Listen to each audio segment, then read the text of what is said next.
Near this spot are deposited the remains of one who possessed beauty without vanity, strength without insolence, courage without ferocity, and all the virtues of man without his vices. This praise, which would be unmeaning flattery if inscribed over human ashes, is but a just tribute to the memory of Bosun, a dog, who was born in Newfoundland, May 1803, and died at Newstead, November the 18th, 1808.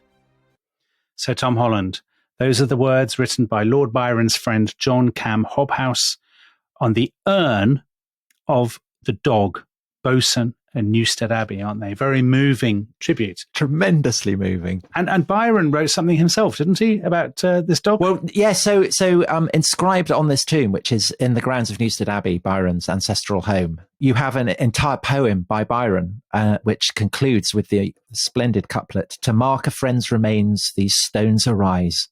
I never knew but one, and here he lies." Oh. So man's best friend, Dominic. And that's the theme of today's episode. We have chosen the 7 greatest dogs in history. The Magnificent 7. So, Tom, I'm delighted you've chosen this because this is your topic. And what surprises me is that you're more of a cat person yourself, aren't you? No, I love dogs as well. Do you? Yeah, I do. But because I live in London, it's easier to have cats. Of course. You know, otherwise you have to kind of go around with bags, scooping up poo, and it's all a bit horrid. I'm going to betray my hand here. I'm very much team dog. Dominic, you astound me. Yeah. I think if I were an animal, I probably would be a dog. A slightly rabid one, perhaps. Yeah, a stray. The kind of stray dog you might find on a Greek island. Well, you'd be a British bulldog, wouldn't you? Oh, that's kind. Actually, Bosun died of rabies. Did he? Which was very sad. And Byron cared nothing for the danger of getting it himself and tended it, wiped away the froth from Bosun's jaws. Oh, crikey. Very, very touching. So I think this is an episode that has lots of touching moments, but also some quite sinister moments as well. Yeah. So quite a lot of variety. There is one very famous dog who does not feature in this. And that, I think, is because we have agreed that we will do an entire episode on Laika. I hope I've pronounced that right. Is that your Russian accent? That's my Russian accent.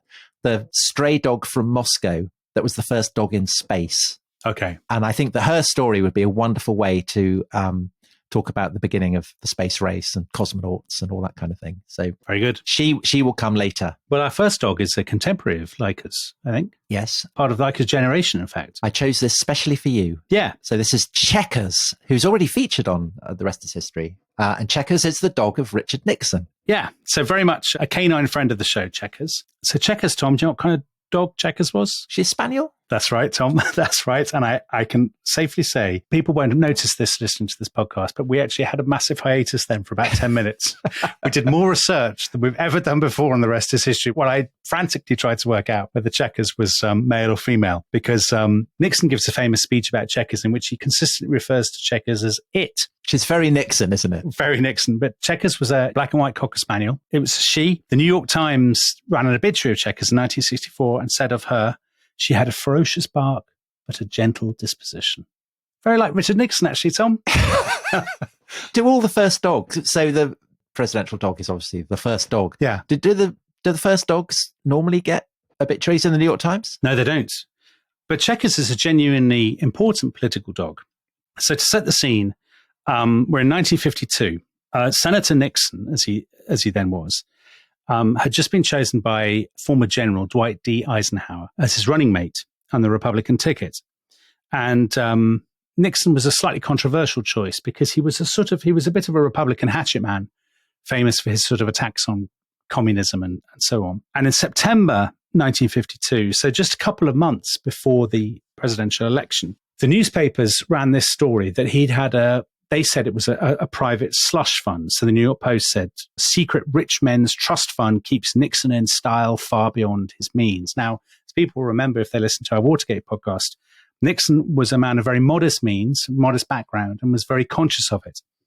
And when he was elected senator from California, a group of donors in Southern California, so they're sort of the network that basically had backed him into the Senate, they got together and they created a fund to meet his political expenses.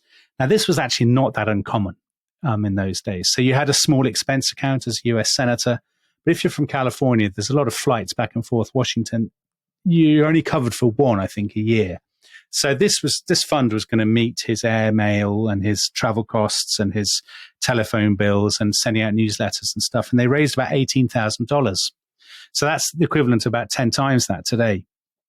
And because Nixon was a sort of very disputatious, pugnacious person, the revelation of this fund was a gift to his opponents, and they used it to sort of say he's very sleazy and he's corrupt. I think which was actually a bit unfair because a lot of people had these kinds of funds. And Nixon genuinely was not very well off compared with a lot of politicians. So he kind of needed it to meet his expenses. He wasn't, paying his kind of gas bill out of it. He wasn't buying motorhomes or... He wasn't buying kind of caravan type arrangements and parking them in other people's drives or anything.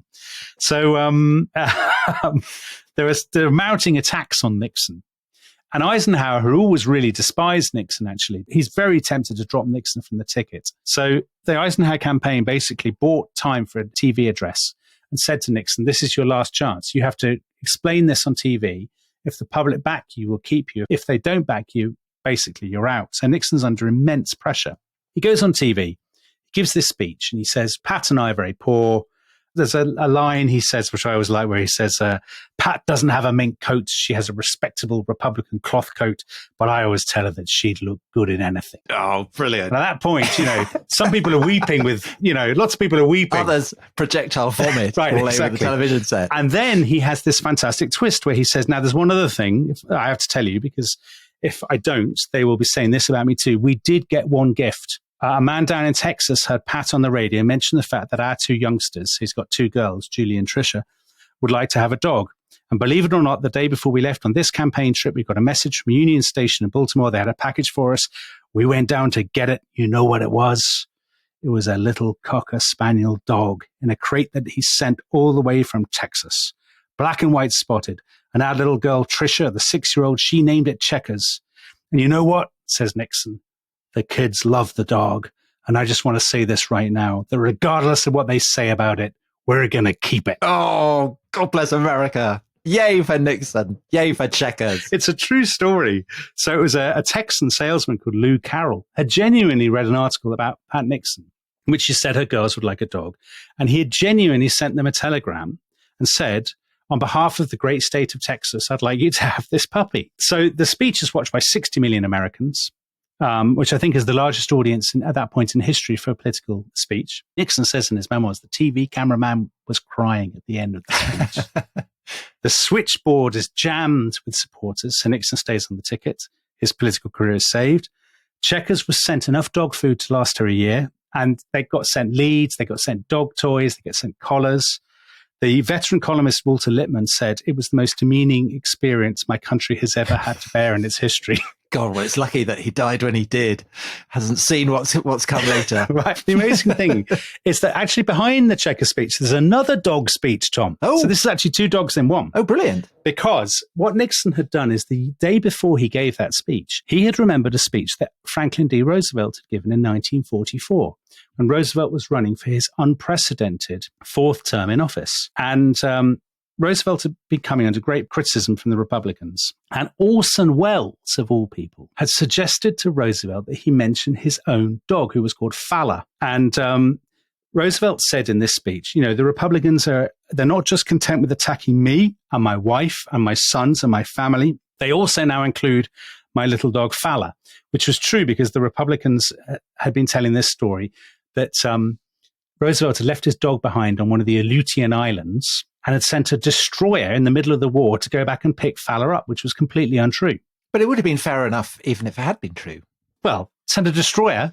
The American people would rally behind a president's love for his dog, wouldn't they? Well, Scottish listeners who might have enjoyed the mention of the camper van earlier will enjoy this bit, because Roosevelt gave this speech in 1944 to the Teamsters, and he said, I don't resent attacks on me by the Republicans. My family don't resent them, but Fowler does resent them because Fowler is Scotch.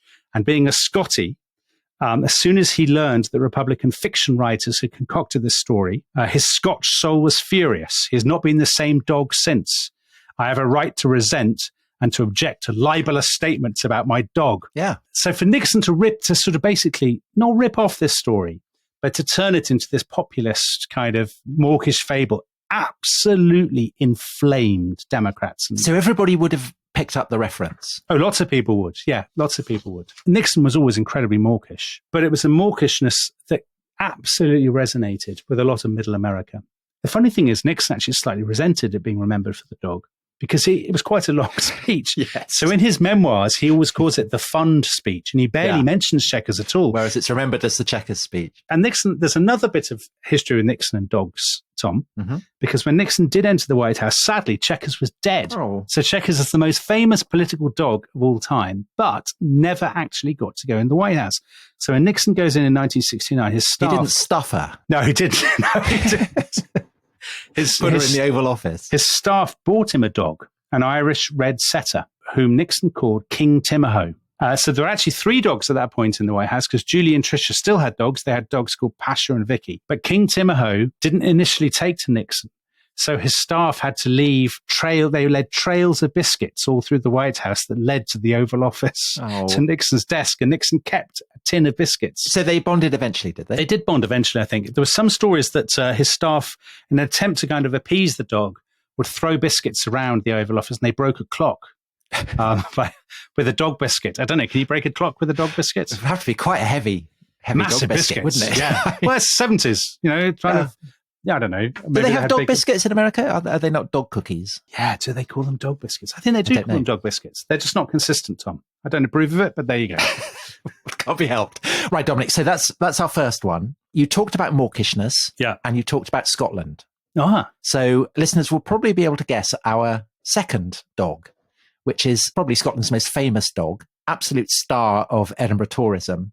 And that, of course, is Greyfriars Bobby. Oh, yes. And this is actually quite a complicated story because... it's a shaggy dog story, Tom. Well, is it? Are Skye Terriers shaggy? I'm not sure they are. No. Well, they're shaggy by comparison with humans, I suppose. Anyway, so Greyfriars Bobby is... he's a Skye Terrier, very long-lived, so 17 years, supposed to have lived from 1855 to 1872. And as far as we can tell, the likeliest version of the story, certainly the earliest, is that he belonged to a night watchman who was called John Gray, who was working for the police. So hence the name Bobby. Ah, nice. You see, which I'd never got before I read up on this. And John Gray was he was very, very on his uppers. Working as a night watchman through the night was all he could get. He was basically, just above the breadline. It's 1850s, is it? 1860s, yeah. 1850s, yes. So he'd come to Edinburgh from the countryside. He dies of TB, and he's buried in Greyfriars Kirkyard, which is just off the Royal Mile. And the story goes that every night, the 14 years that Bobby has left, he comes and sits on his master's grave to commemorate him. Oh, that's nice. And this becomes an absolute feature of Edinburgh life. And people come and watch him. In due course, in 1867, an act is introduced that requires dogs to be licensed. And there isn't anyone around who can license Greyfriars Bobby. So the Lord Provost of Edinburgh himself pays for Bobby's dog license, buys him a collar. And then when Greyfriars Bobby dies, he is buried in Greyfriars Kirkyard next to his dead master's grave. So it's all very, very touching. He went there every night for 14 years. This is the story. And how did he know it was his grave? Dominic, stop asking difficult questions. He did. Okay. It's not by the smell, surely. His distinctive odor. Anyway, people are not asking difficult questions like that. They're completely taking it on trust. Okay. And by the time that he dies, the story has kind of spread far beyond Edinburgh, far beyond Scotland. So even in London, a lady called Lady Burdett Coutts, who is the granddaughter of the founder of the bank, Coutts Bank, which I think the king that's where he keeps his money, isn't it? Yeah. And Lady Burdett Coutts sets up a drinking fountain that's topped by a statue of Bobby opposite the entrance to the graveyard. And we've already mentioned Hobhouse's tribute to Bosun. Here is another one. The inscription on this memorial is a tribute to the affectionate fidelity of Greyfriars Bobby. In 1858, this faithful dog followed the remains of his master to Greyfriars Churchyard and lingered near the spot until his death in 1872. So there is the answer to your sceptical question. He followed the body. If Lady Burdett Coutts believes it, who am I to disagree? Or, Tom, is there a twist? Well, so you have noticed that perhaps there is something not entirely credible about this story. Yeah. over the course of the decades that follow, the story becomes basically better and better. Of course. So the canonical story, the story that then feeds into kind of the various films that have been made, was the result of a story written by an American novelist and journalist called Eleanor Atkinson. You astound me, Tom. Who in 1912, she wrote this up as a novel. Right. And has a very, very heartwarming description of Greyfriars Bobby. Go on. He was only a little country dog, the very youngest and smallest and shaggiest of Skye Terriers. Shaggiest. I told you it was a shaggy dog story. Bred on a heathery slope of the Pentland Hills, where the loudest sound was the bark of a collie or the tinkle of a sheep bell. Did she have the voice of Marilyn Monroe, Tom? That's what early 20th century American novelists writing sentimental tales of Scottish dogs. I see now where Richard Nixon got his inspiration for the Checker speech. So in this version, John Grey is actually called Old Jock. Of course he is.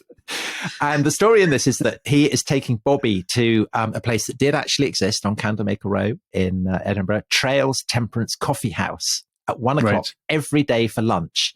And at 1 o'clock in Edinburgh, as people will know who visited it, a gun on Edinburgh Castle sounds. Yeah. And after Old Jock, or John Grey, or whatever we want to call him, has died, whenever the gun goes off at 1 o'clock, Greyfriars Bobby comes to lunch at Trails Temperance Coffee House. Yeah. And people turn up at Trails Temperance House to watch him. And this is the version that you get in the Disney film. And it's also feeds into the Lassie film that was made. So he's not hanging around at the grave in this story. He is. He's hanging around at the grave and he's going for lunch. Oh, he's doing both. So he's got a busy social schedule. Right. Exactly. Yes. Yeah. And so obviously the question is, how true is any of this? Yeah. And, sounds incredibly true. Eyebrows may be raised by the fact that the newspaper that first breaks the story back in 1864 is the Inverness Courier, which is also the newspaper that first breaks the story of the Loch Ness Monster. Oh, so it's certainly true. It's definitely true. But the thing is that actually Bobby was still alive then. So unlike the Loch Ness Monster, we know that Bobby did exist. Maybe the Loch Ness Monster's alive there. Yeah, but nobody's seen the Loch Ness Monster. Whereas people were regularly seeing this dog going for lunch. People are going to see this dog. Exactly. So there is a basis of truth, but there are clearly elements of it that isn't true. Right. So the story of him hearing the gun and going to the Trails Temperance Coffee House isn't true because the firing of the gun was inaugurated after it's supposed to have done. Oh, wow. So essentially, on the principle of cui bono, who's benefiting from this, you'd probably say that it's the owner of Trails Temperance Coffee House. Oh, yes, you would. You would. So it may be that entire thing began as a kind of scam originating with John Trail, who owned it. And the other question that skeptics have asked is, was there more than one dog? Because, as I said, Greyfriars Bobby seems to have been very long-lived for a stray dog in Edinburgh in the mid-19th century. Yeah. So it's possible that, he died and got replaced. What's this, Tom? May I read? Was he even a dog at all? Yeah, he's definitely a dog. No, the huge bombshell, the massive question is, was he actually a Skye Terrier? Okay. Because this is the latest development that took place only last year in 2022. And it's been proposed by the brilliantly named Mike Macbeth, continuing the Scottish theme. Oh, that's unbelievable. But he's actually Canadian. Mike Macbeth? Yes. That's his name? Yeah, that's his name. Okay, I mean, if he's listening, I hope he's not offended. But he's not Scottish. He's the president of the Canadian Dandy Dinmont Terrier Club. The what? And are you a fay with Dandy Dinmonts? No, I'm not. Well, we actually had a Dandy Dinmont when I was a child. What is it? They're very sweet terriers, and they have kind of little tufted. They're grey, and they have little tufts. Dandy Dinmont is a dog? Yes, and it's named after... Sounds like a nightclub hostess from the 1950s. No, Dominic. It sounds like what it is. It sounds like a character from one of Walter Scott's novels. Okay. So that's what it's named after. He's a character who appears in Guy Manning, which is one of Scott's novels. And they were first bred in 1842. So every Dandy Dinmont Terrier that there is in the world at the moment can trace his ancestry back to the original Dandy Dinmont, who was called Old Ginger. Is that about like the claim that everybody in Britain can trace their ancestry back to Edward III? No, well, maybe it is. But in the case of Dandy Dinmont, I remember that we got a scroll of paper showing the lineage for Jakey, our beloved Dandy Dinmont, who I'm very happy to have a reason to mention. And Mike Macbeth, who is president of the Canadian Dandy Dinmont Terrier Club, thinks that perhaps Greyfriars Bobby was actually a Dandy Dinmont. What a bombshell. Yeah. Tom, golly. So this is what he says. There have been so many competing stories about Greyfriars Bobby that the truth has faded like the mist on an Edinburgh morning. But the more I researched him for our book, The Dandy Dinmont Terrier, The True Story of Scotland's Forgotten Breed, the facts led to only one conclusion, that Greyfriars Bobby had to be a Dandy Dinmont. What an extraordinary coincidence that he's the president of the Dandy Dinmont Club. Yeah. But I don't think you can reasonably claim, can you, that Greyfriars Bobby is, I mean, if we're talking about significance, Chequers is much more significant than Greyfriars Bobby. Well, not if you're in the Edinburgh Tourist Board. No, admittedly. But if you're working for the Richard Nixon Presidential Library and Museum, true, there's only one contender. But Dominic, I'm recording this on the banks of the Tweed. Okay. Or Tweed, as we locals call it.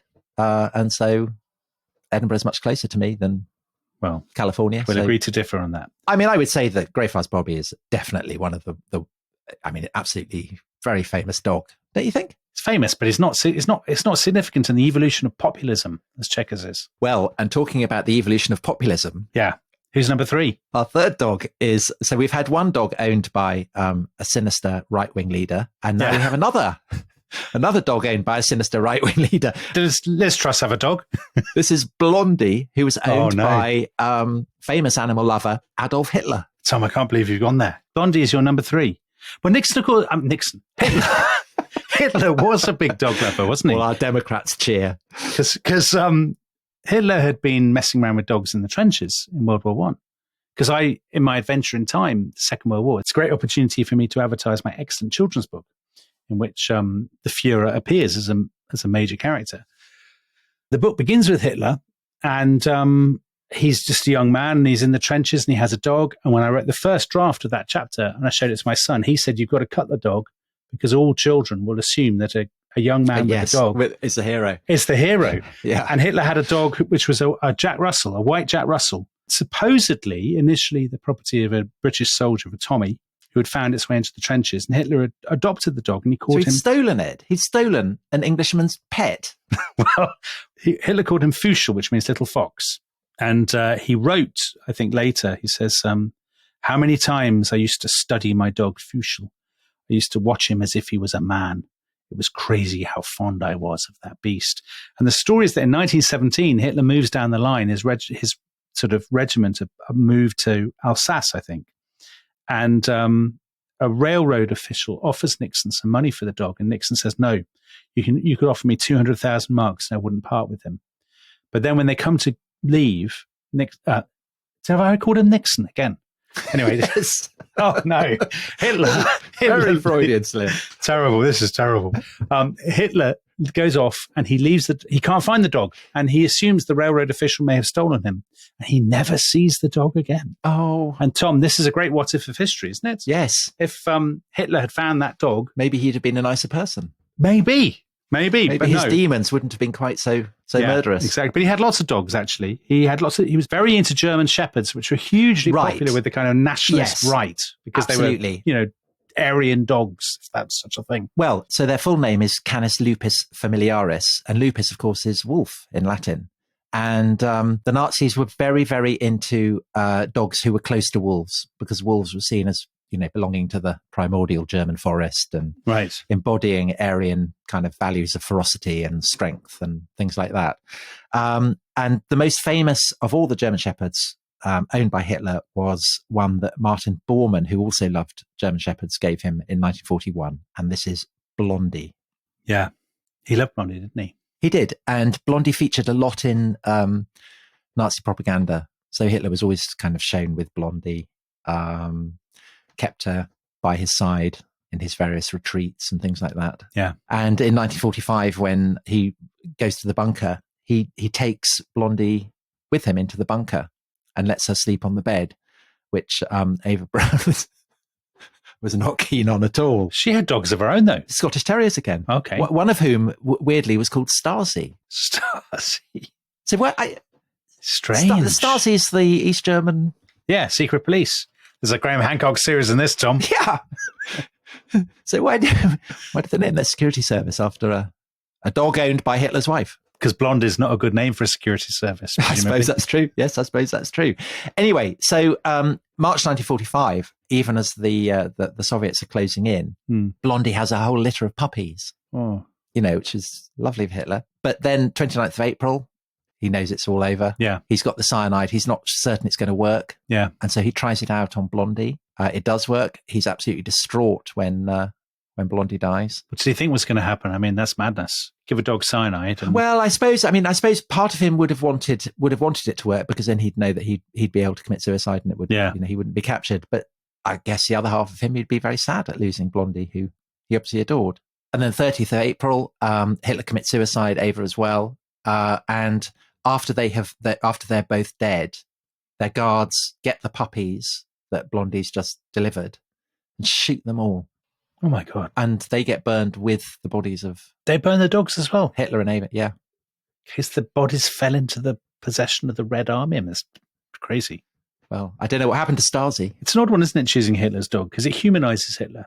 I mean, actually, what my son said about having Hitler with a dog in the children's history book was right in a way. It's interesting how possession of an animal, having a relationship with an animal does humanize people, even terrible villains. I think it's interesting that people are fascinated by Hitler and his dogs, because we think of Hitler as inhuman, as cold, as unfeeling, and to see him, But isn't it a part of it? You say inhuman. I mean, famously, he's vegetarian because he doesn't want to eat the meat of dead animals. Like you, Tom. Like me. Well, I'm not really. I eat fish as well. Don't care about fish. I mean, the thing is, isn't it, that it's Hitler's devotion to animals rather than to humans that is so unsettling about him. Yeah. In a way, it humanizes him, but in another way, it kind of just intensifies the spendthrift way in which he destroys millions and millions of people's lives without care. I think that's actually a good point. It probably is more unsettling than if he was, because if he was had no emotions at all. He was just evil, or yes. Yeah, it's more unsettling, agreed. Tom, we've spent so long talking about these dogs that we're going to run out of time. We've got 4 more to come. Yeah. God, I can't wait. So listen, join us after the break for more of history's greatest dogs. Woof woof. Oh, Tom.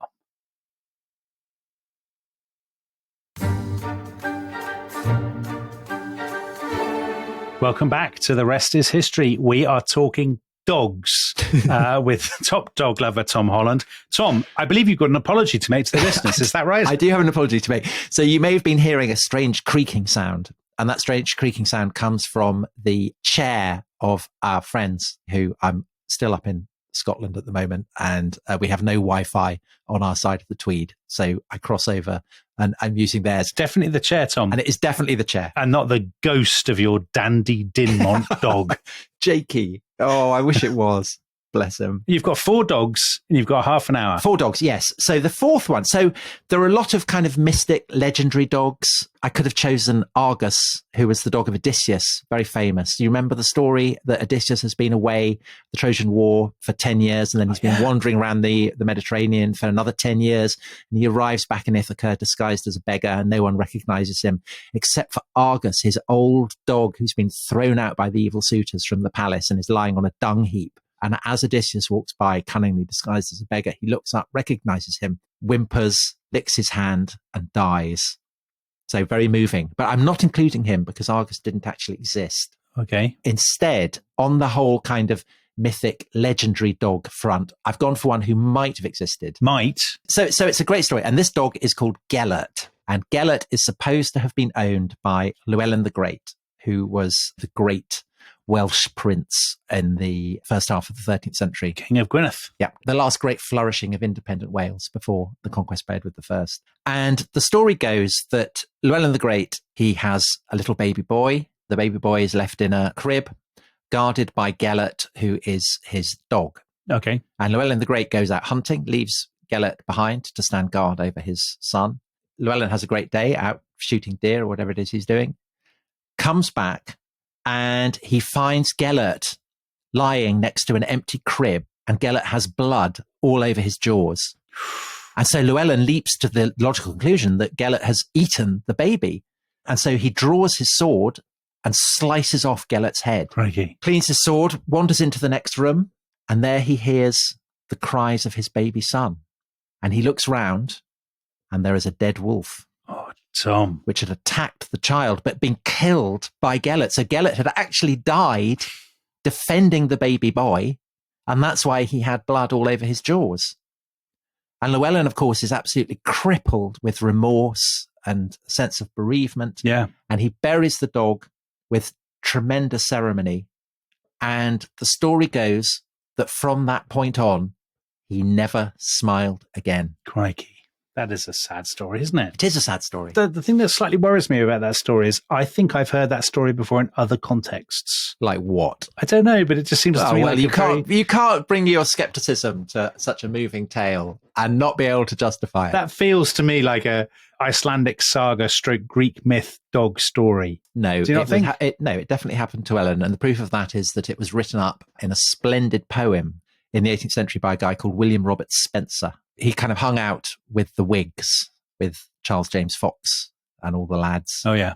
Holland House. Prince Regent, Sheridan, Holland House, all that kind of thing. And he wrote a great poem about this. Shall I read a section of it? I think you should read the whole poem, frankly. I can't because it's enormously long. It's one of those 18th century very long poems. Right, okay. So this is after Llewellyn has come in and he's full of remorse, and he raises a tomb for Gelert, and it stands in the forest. And here never could the spearman pass, or forester unmoved. Here oft the tear-besprinkled grass Llewellyn's sorrow proved. And here he hung his horn and spear, and there, as evening fell, in fancy's ear he oft would hear poor Gelert's dying yell. And till great Snowdon's rocks grow old, and cease the storm to brave, the consecrated spot shall hold the name of Gelert's grave. Tom, I think there was a bit of a tremble in your voice during some of that poem, because it's very moving, isn't it? It's so moving. Poor Gelert. And our Welsh listeners sometimes complain that we don't do enough Welsh history.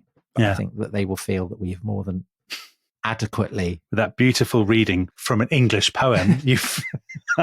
Well, we're English as well. We're paying homage to the glories of this splendid Welsh dog. Okay, very good. I enjoyed that, Gelert. I don't believe Gelert existed, but I enjoyed the poem nonetheless.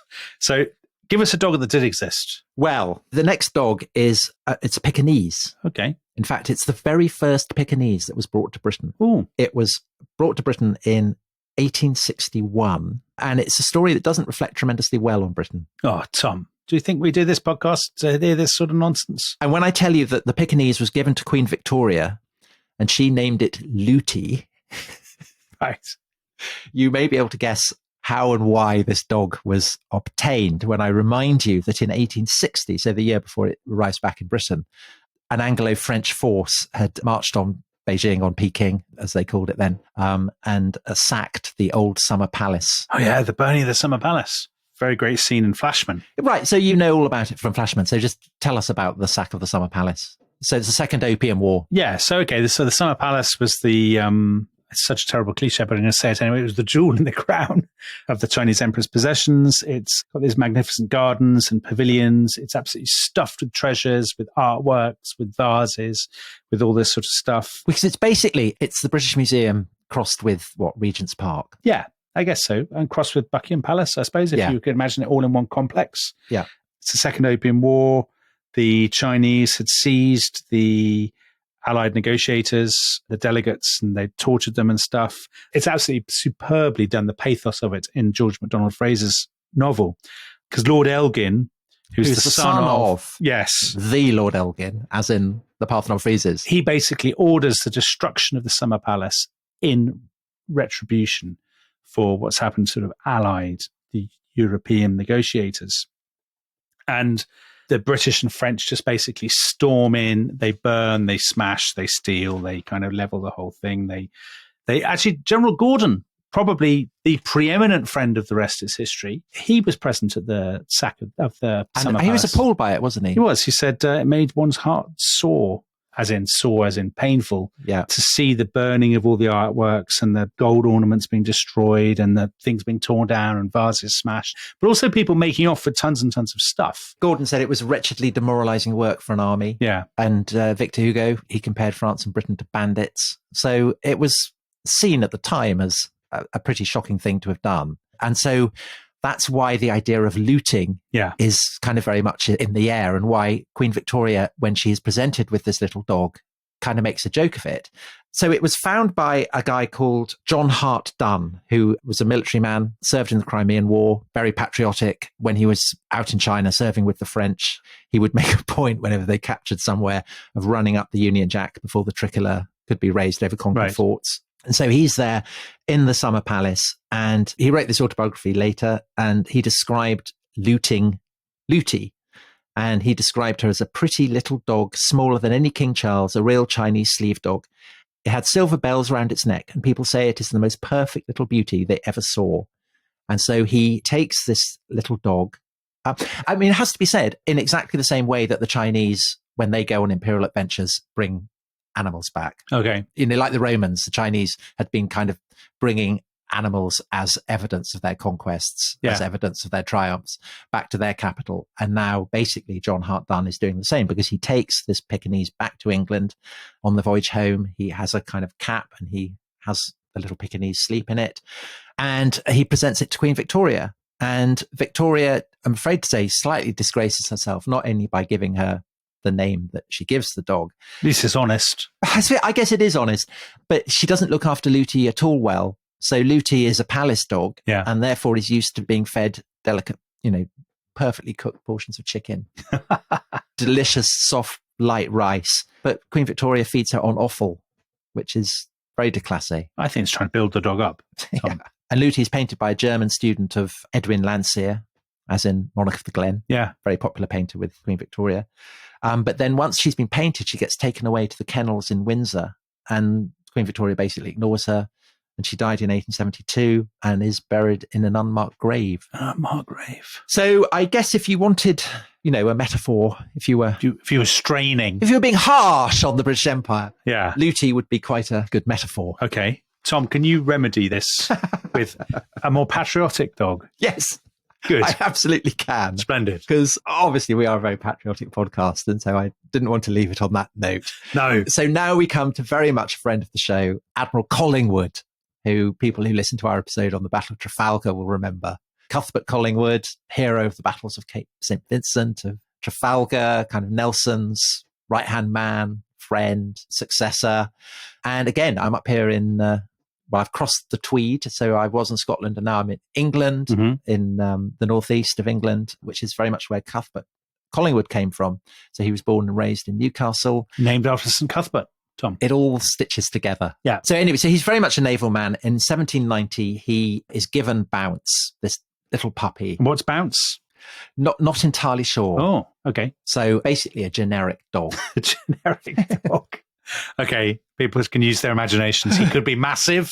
He could be tiny. I don't think he's massive. I don't think he's tiny. I don't think he's massive. I think he's kind of... a medium dog. He's a medium dog. He's an average dog. Yeah, okay. And 1790, when Collingwood gets Bounce, he is due to go off on a trip to the Caribbean. And so he takes Bounce with him. And he writes back to his wife and says that Bounce is a very good dog, delights in the ship, swims after him whenever he goes in the boat. So it's good to know that Bounce is getting his sea legs. Yeah. And from that point on, whenever Collingwood goes to sea, he takes Bounce with him. Bounce isn't entirely suited. I mean, he's got sea legs, but he's not entirely suited to naval engagements because he doesn't like loud noises. But no dog does. Dogs hate fireworks. Exactly. I don't know what they would make of a cannon. Exactly. So having loads of cannon firing. So whenever there's a battle being fought, Bounce kind of went below decks and kind of hid beneath a blanket. Yeah. And after the battle, Collingwood would go and find Bounce. Bounce would be shaking and shivering under his blanket deep in the bowels of the ship. And Collingwood would pick Bounce up, stroke him, and sing him a beautiful lullaby, which was adapted from the famous lines in Much Ado About Nothing, Shakespeare's play. And it went, "Sigh no more, Bouncy, sigh no more. Dogs were deceivers never. Though ne'er you put one foot on shore, trust your master ever. Then sigh not so, but let us go where dinner's daily ready, converting all the sounds of woe to high fiddy-diddy." To high fiddy-diddy. So we've had some great poetry on this episode. We have. That doesn't strike the martial note for me, Tom, I have to say. But that's what's so charming about Collingwood. Yeah, I guess so. He's a hard man in battle, wins a lot of battles, but loves his dog. Yeah. And when he's back at home, he's not at home often because he's off fighting Napoleon. But when he is there, he lives in Morpeth outside Newcastle. He goes for walks over the hills, takes Bounce with him, and wherever he goes, he reaches into his pocket for some acorns and he plants them so that they will grow into oaks, so that, say, in 2023, Britain will be able to chop down oaks and make great ships. Make great ships. Oh, this is the moment. So Collingwood's oaks that he planted with Bounce are still standing, are they? Yes. Oh, splendid. You know, they're ready to be chopped down and turned into ships of the line now. Excellent. Crikey. Very good. So Bounce is with Collingwood when Collingwood goes over to HMS Victory, to Nelson's cabin to discuss the battle plans before Trafalgar. Yeah, so Bounce is there.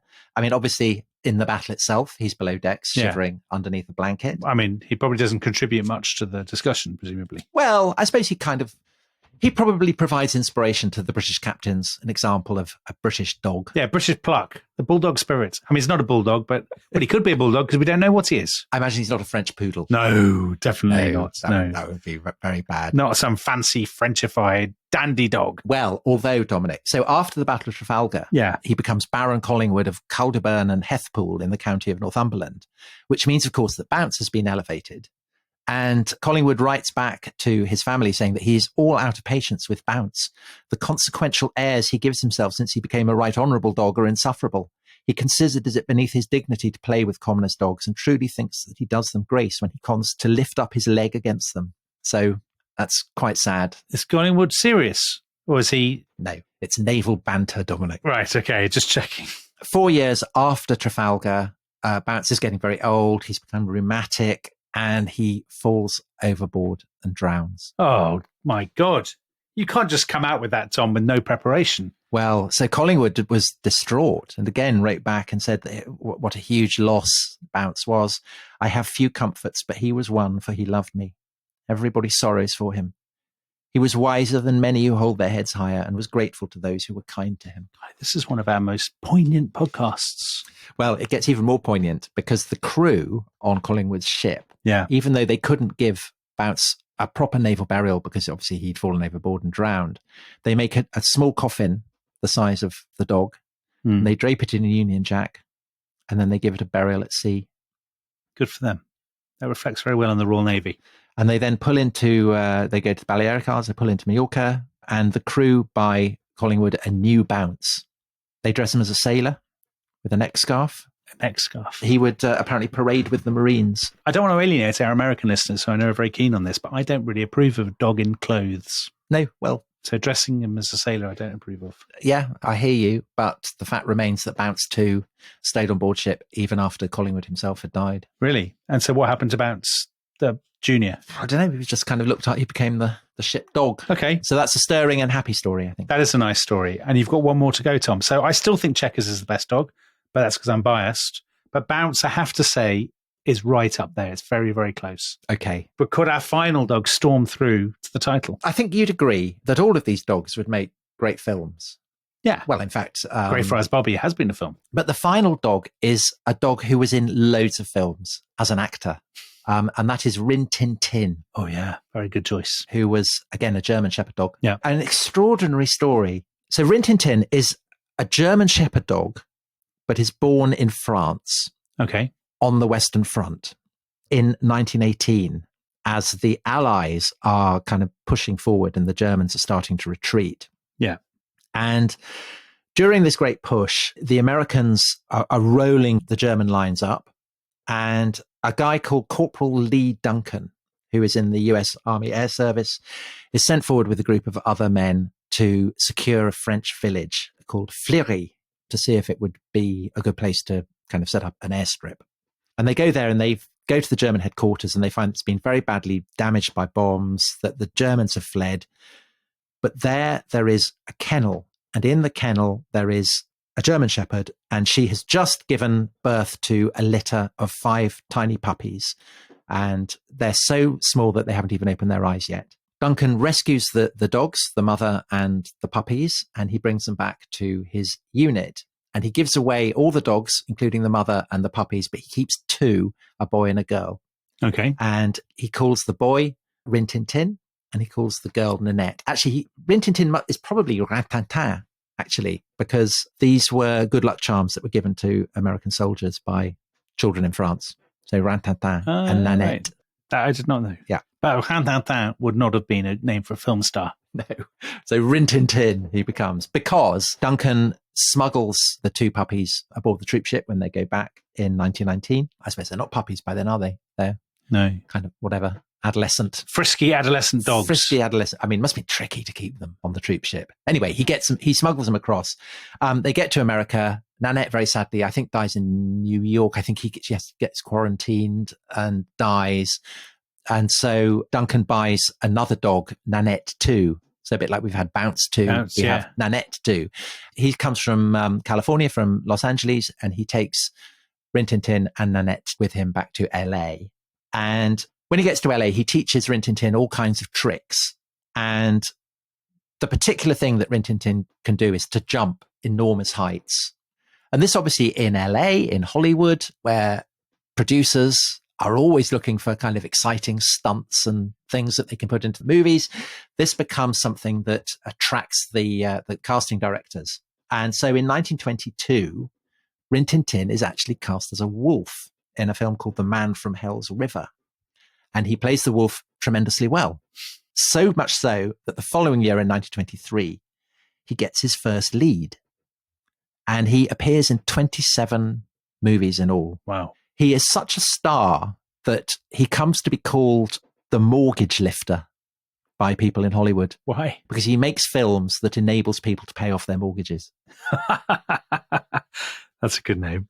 And actually, the guy whose career really gets a lift from Rin Tin Tin is Darryl F. Zanuck, who is the guy who goes on to become the head of 20th Century Fox. So he starts his career as a screenwriter, and he writes... For Rin Tin Tin? Yeah, he writes screenplays for Rin Tin Tin. And the story is that in 1929, when they have the first Oscars ceremony, that Rin Tin Tin is actually... He gets voted Best Actor. And the organisers of the Oscars are not going to have that. And so he gets disqualified. I think that's actually an urban myth. But that sounds utterly implausible. That's Greyfriars Bobby standards of veracity. Gelert. Yeah. Yes. Meanwhile, Rin Tin Tin, he's a Hollywood star, so he's having a great time with Nanette, hanging out with Nanette. So hold on, Nanette's not his sister. This isn't a Ptolemy-style arrangement. There's a slight Ptolemaic vibe there because she's a replacement for the sister. Okay. But that's quite Hollywood, isn't it? I mean, it's quite Hollywood. I suppose so. So they have 48 puppies. 48? Yeah. But how many would you have in one go? I'm not familiar with... I don't know. Dog biology is, a mystery to me. They're obviously very fond of each other. They're having a lot of fun by the pool, hanging out, keeping his Oscar. And then he dies in August 1932. And weirdly, his body is sent back to France. That is kind of strange. It's buried in a pet cemetery outside Paris. Oh, yeah. The Cimetière des Chiens et autres animaux domestiques. The very same. I wonder what else is buried in that. I don't know if we have any listeners who know what other famous animals might be buried in that. Yeah. But Rin Tin Tin was unbelievably famous. So Anne Frank, in her diary, actually the second entry in her diary, writes of saying that she longed to have a dog like Rin Tin Tin. Yeah, I think the thing about Rin Tin Tin is that he's very energetic. He's an outdoors dog. He's jumping off walls and doing stunts and things like that. And it's so sad that Anne Frank is. I mean, that's the kind of the pathos of it. Yeah. That she's locked up and... Pining for a dog. Rin Tin Tin obviously predates Lassie. I mean, Lassie was the cinematic dog that I was most familiar with growing up. Rin Tin Tin is the trailblazer. Yeah. Lassie's a pale shadow of Rin Tin Tin, I suppose. I don't know. I mean, it's... Being too harsh to Lassie. No, I think you're a bit harsh to Lassie. If I was ranking visual dogs, I'd put K9 first, and then Rin Tin Tin, and then Lassie. I like a robot dog. Yeah, I hear you. I don't know whether Lassie has a star on the Hollywood Walk of Fame, because Rin Tin Tin does. Really? Do you want to do some live research? Sure. And see whether Lassie's got one. K9 wouldn't have one. So K9, we should explain for non-British listeners who are not very old, was Tom Baker's dog in Doctor Who. Yeah. So it was a mechanized dog. It's a bit like R2-D2, only it looked like a dog. So, Tom, I have a great fact for you. I've done my live research. Yeah. Not on Wikipedia, as some very cruel people sometimes allege about this podcast, but in the Los Angeles Times. So I've gone straight to the source. Yeah. And what's it saying? There are 3 dogs on the Hollywood Walk of Fame. Okay. So Rin Tin Tin, I'm guessing Lassie. So they're Lassie, Rin Tin Tin, and Strongheart. Now, do you know who Strongheart is? No, never heard of Strongheart. Strongheart was also a veteran of the First World War. Strongheart served with the German Red Cross in World War I, and in those days actually had a very distinguished name. Strongheart was known as Etzel von Oeringen. Goodness. But I don't know anything else about Strongheart. What did Strongheart do? What were the films? Well, I'm going to do some more live research. Here we are. Now I am on Wikipedia. Etzel von Oeringen, better known as Strongheart, 1917 to 1929. was another German Shepherd, third in his class at the Shepherd Dog Club of America, 1920. Was trained as a police dog in Berlin, served in the Red Cross, sold to America, and then appears in 6 films. Well, that's not very impressive compared to Rin Tin Tin's. Yeah, but makes his debut, Tom, before Rin Tin Tin. So 1921, The Silent Call. So he is Cliff Richard to Rin Tin Tin's Beatles. Very much so. Etzel von Ueringen, I call him by his real name, immense in body and hind leg formation. In body and legs better than either of the dogs above him. This is at the dog show. So a very impressive dog, Tom. Did he ever appear with Rin Tin Tin? No. Imagine that. Born in Wrocław in Germany, later in Poland, died in Los Angeles. His body was not returned to Europe, unlike Rin Tin Tin, but he was the subject of a book called Strongheart, The Story of a Wonder Dog. It's interesting, though, isn't it? Because, I mean, it's a bit like Charlie Chaplin or Boris Karloff, Europeans going over and becoming big Hollywood stars. That both the dogs. We should have adopted that as the theme of this podcast. I think we should have narrowed it down, had a more focused podcast on emigre dogs in Hollywood in the 1920s. No, I strongly disagree. I think that all 7 of these dogs have been splendid. And so I mentioned that Laker. Yeah. We're going to do another on that. We are also going to do another dog, Dominic, who didn't appear. And I'm surprised you didn't pick me up on that. Are we? And that is Boy, who is the dog owned by Prince Rupert, who had necromantic powers. Could catch bullets in his mouth. Yes. Am I right? Yes, but his necromantic powers were inadequate against Oliver Cromwell's Ironsides at the Battle of Marston Moor. And the reason that I left Boy off is that I'm sure we'll be talking about him when we do our special on the English Civil War, which we will be doing. 12-part epic, one day. So, Tom, if you could choose one dog of these dogs, which do you choose? Oh, I think Bounce. Really? Yeah. You like a naval dog? Yeah. And a patriotic dog? I like a patriotic dog. Part of me would actually love to have a dog called Looty. I know that presents me in a very bad light. It does present you in a very bad light. And I can imagine, Dominic, that were some of your critics to be listening to that, they would not be surprised. But of course, they won't be listening to this. They'd rather boil their heads. All right. Well, that was a splendid, what is it? A kind of gamble through... yes, a walk. Yeah. We've taken you for a walk through history's greatest dogs. So what we'll be back with next week? I don't think we will be in the animal kingdom, will we? We will be back with the fall of Saigon. Crikey. So no less of the canine themed banter and more of the, oh my God, we should warn people right now. You do your Marlon Brando impersonation in that series, don't you? Yes, I do. The single most remarkable impersonation. Oh, it's very kind. I'm using that phrase very advisedly that you've ever done in the history of The Rest is History. Thank you. Even more remarkable than Marilyn Monroe, you think? Even more remarkable than Marilyn Monroe. So it's a 2-parter. It's on the fall of Saigon and it's on the Vietnam syndrome and the legacy of the end of the Vietnam War in 70s America. So that's something to look forward to. Lots of treats to come after that. Tom, that was a tour de force. Thank you very much for that. And we'll see you next time. Goodbye. Bye-bye.